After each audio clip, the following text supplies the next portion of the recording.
Hello everyone, today's video comes to you in 3 parts. Part 1, punishments. Part 2, how I got into this mess. And Part 3, sad and pretty things. Part 1, punishments. Jojo and Aaron now owe us 2 punishments each. Jojo, your first punishment, as we've already stated, is to watch Endless 8. To prove that you have done so, you will do a video on the subtle differences between each episode. Your second punishment is to tell us why the trolls at Kyoto Animation were fully justified in doing what they did with Endless 8, given the events of the disappearance of Haruhi Suzumiya. Aaron, your first punishment is to watch and review Death Note, with particular attention to the last third. You can find this series on Hulu.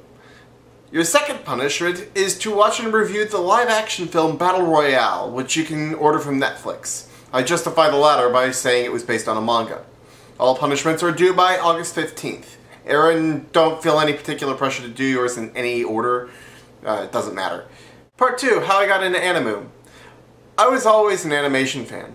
Back in high school, I would watch after-school cartoons over anything else that was on television, and that includes the softcore pornography that was Jerry Springer. When I got to college, I found the Adult Swim block.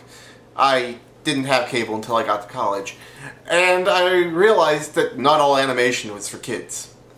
I believe the first series I watched was Inuyasha, but I can't be sure. While I wouldn't touch something so filler-heavy today, it did introduce me to the idea that animation can be used to tell all sorts of stories, and not just episodic kid shows. Part 3, sad and pretty things. Last night I railed 5 centimeters per second.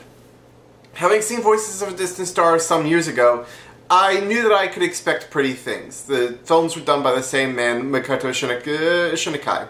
And indeed, the artwork was beautiful, the animation was smooth, the detail was fine, and the color was absolutely eye-popping.